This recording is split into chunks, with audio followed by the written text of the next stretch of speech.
So in the last lecture, we defined isomorphism, and today we are seeing some of the properties.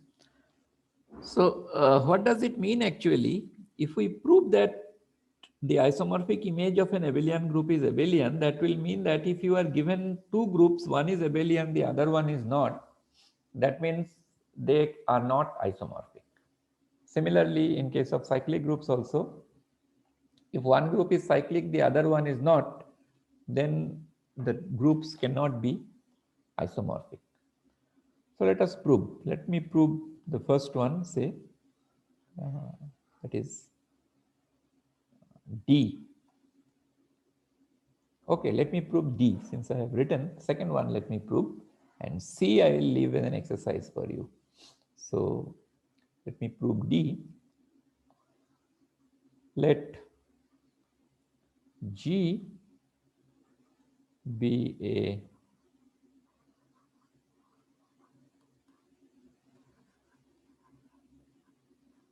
cyclic group, and let G be generated by element X. Okay. We'll show that G prime is cyclic and is generated by f of x. How to do?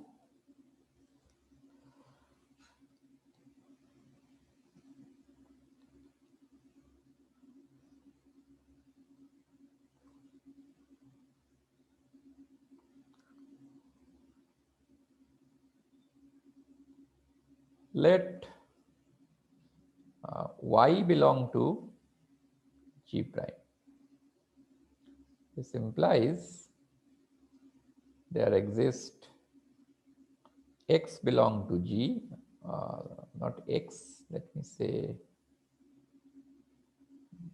z belong to G, such that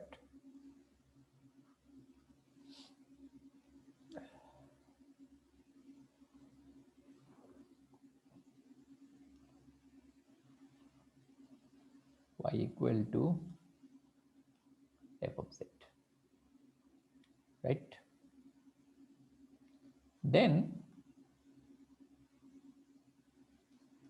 f of z equal to y,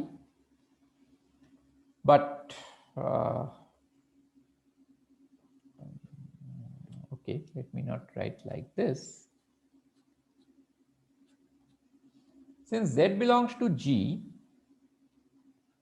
since z belongs to G and G is a cyclic group generated by X, so there exists a natural number n, not natural number, rather integer z,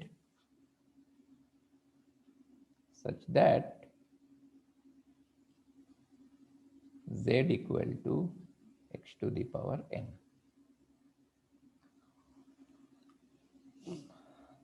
Thus,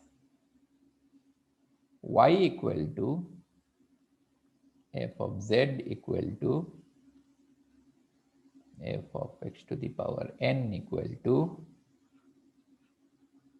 f of x to the power n. Okay. So that means every element of G prime can be expressed as a power of this. Therefore, G prime is contained in the subgroup generated by f of x. And this is definitely contained in G prime because fx is in G prime. So thus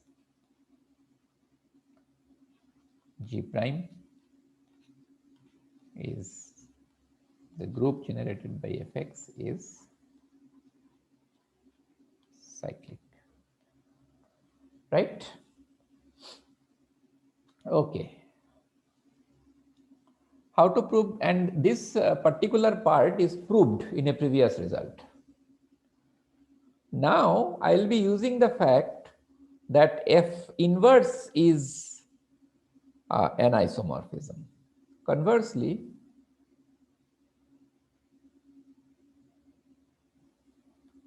let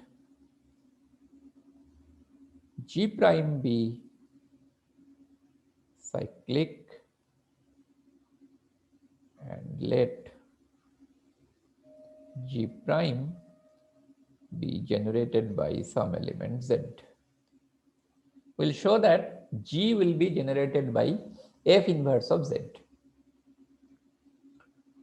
So let us take any element, say B belong to G. This implies F of B belongs to G prime. But G prime is generated by Z, so this implies there exists some integer M such that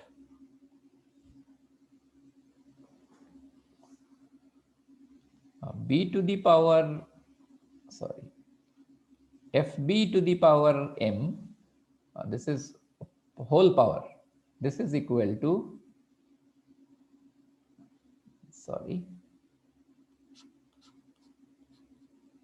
we can say F of B is mth power of Z. This implies F inverse of F of B is equal to F inverse of Z to the power M equal to F inverse of Z whole to the power M. Okay? Because F inverse is also a homomorphism. This implies your B equal to F inverse Z to the power M. Hence, so this says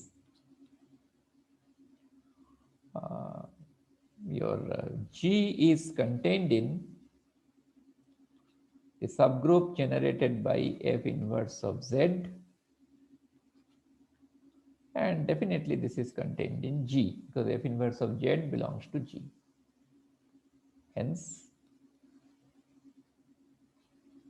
G equal to F inverse of Z is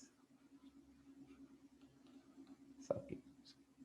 So this proves the result. So similarly, I am leaving this C as an exercise. This is an exercise for you. So please prove that G is abelian if and only if G prime is abelian. Okay.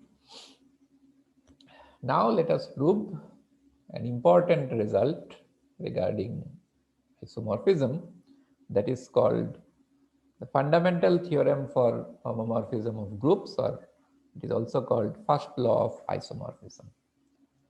So the name is fundamental theorem on group homomorphism,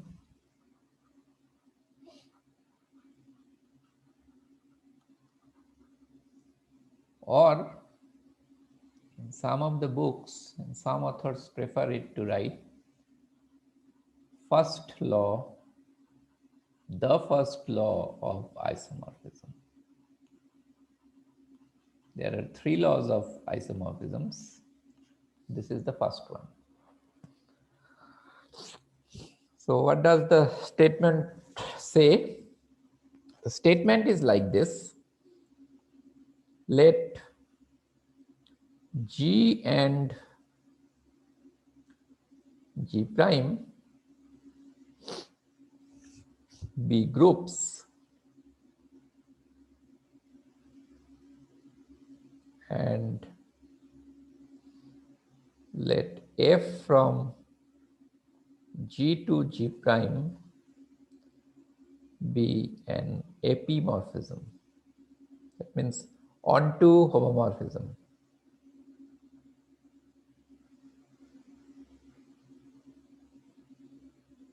Then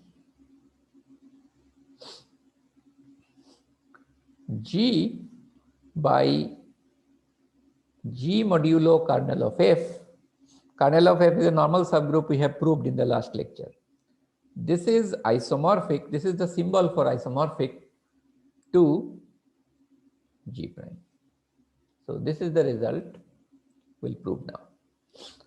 So in other words, we can say that homomorphic image of a group is isomorphic to a quotient group of the group. See, since F is an epimorphism, G prime is a homomorphic image. That means image of a group under a homomorphism. Then it will be isomorphic to a quotient group, that is G modulo kernel F, right? Since kernel F is a normal subgroup. Okay. So let us prove this result. Here, basically what to do, basically our job is to define an isomorphism from G by kernel F to G prime. That's all.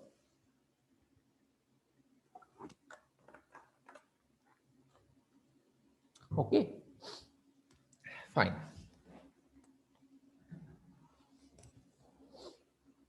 So let us do.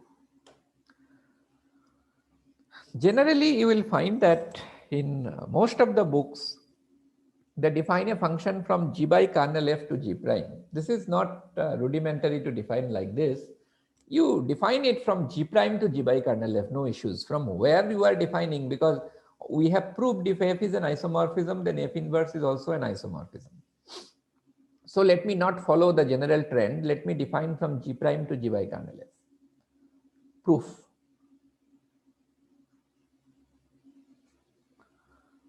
We define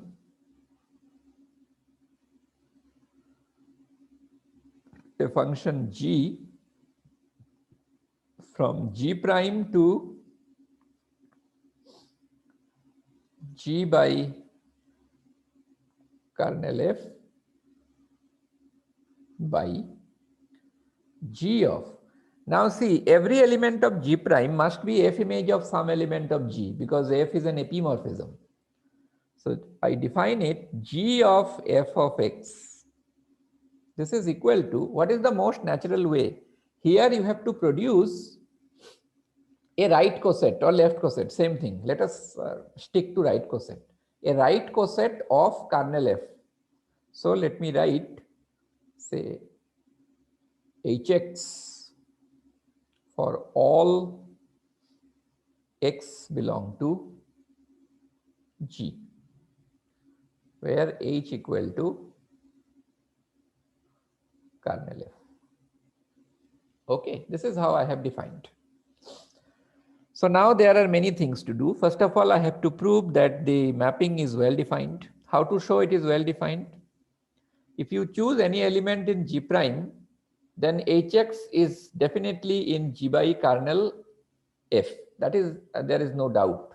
Only we have to prove that if Fx equal to Fy, then Hx equal to Hy. So let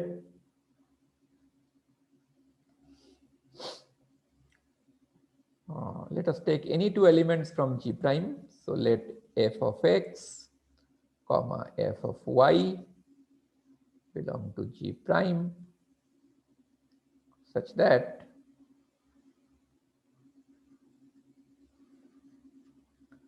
F of x equal to F of y.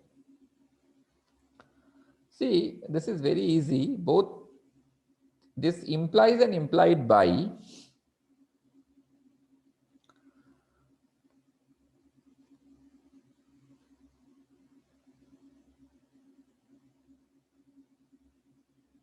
Okay, let me not write, let me do one by one. So if Fx equal to Fy, then what can be said? It can be said that F of x into simply implies F of y inverse is equal to E prime, implies F of xy inverse is equal to E prime. This implies xy inverse belongs to the kernel, that is H. But if xy inverse is in H, then by definition of equality of two right cosets, what can be said? This implies Hx is equal to Hy. And this implies what is Hx? Hx is g of f of x, that is equal to g of f of y. Now see, if I start from this side, then all the steps are reversible. All these steps can be reversed, right? So, two things I have proved at once. Therefore, G is well defined, and not only well defined, G is 1, 1. And okay, 1. Now let us prove that G is onto. So how to prove that G is onto? Why this is so? Why this belong to this H? Because since H equal to kernel F, that is important. Okay, let me take any element from the kernel, means from the quotient group, G by H. This implies X belongs to G. This implies f of x belongs to G prime. This implies G of f of x is equal to Hx. Not implies, let me write, and this. So, given any element in G by H, I can produce an element Gx in G prime such that G of f of x is equal to Hx. Therefore, G is onto. Okay. Let take two elements. Let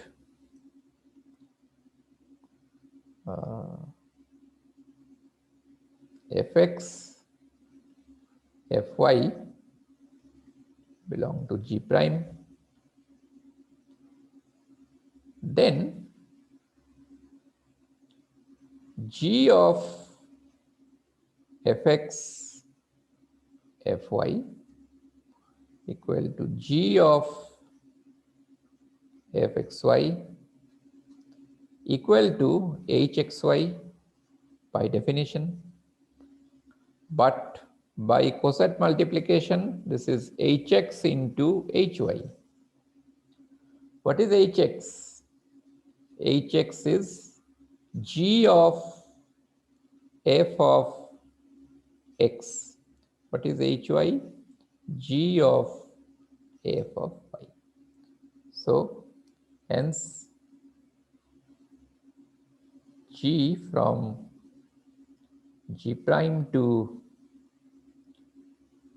G by kernel F is an isomorphism.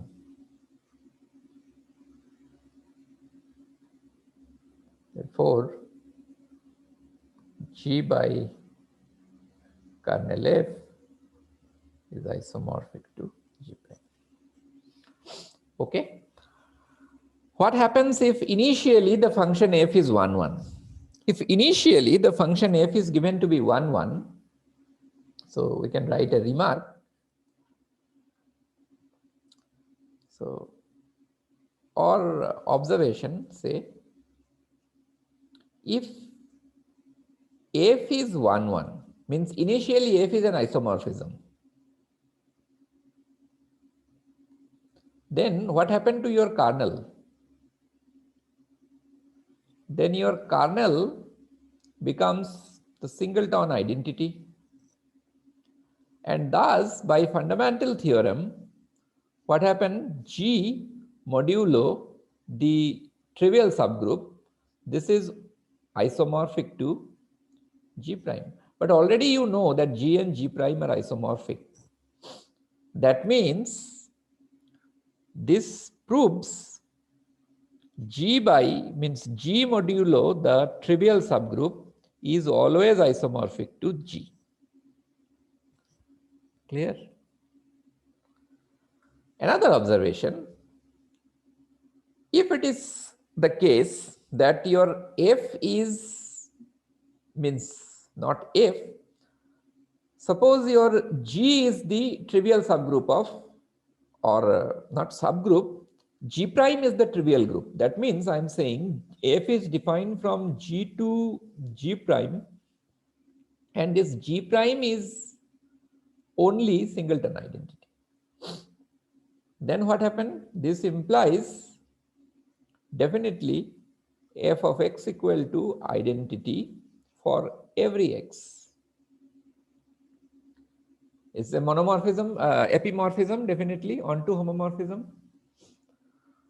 What about kernel of f? In this case, what will be your kernel? The whole group G will be the kernel, because take any element from G, take any x from G, f of x is the identity element in G prime. So your kernel f is the whole group G. Fundamental theorem says G by kernel f is isomorphic to G prime, and G prime is nothing but the identity. This implies your G by kernel f is the whole G. This is isomorphic to identity. And definitely this is isomorphic to the singleton identity in G, because both the groups are trivial. Then I can define a function from E to E prime or E prime to E. That is definitely an isomorphism. So two important things we have got, that if you are given G to be a group, you know simply that this is a group. And if you know that E belongs to G is the identity element,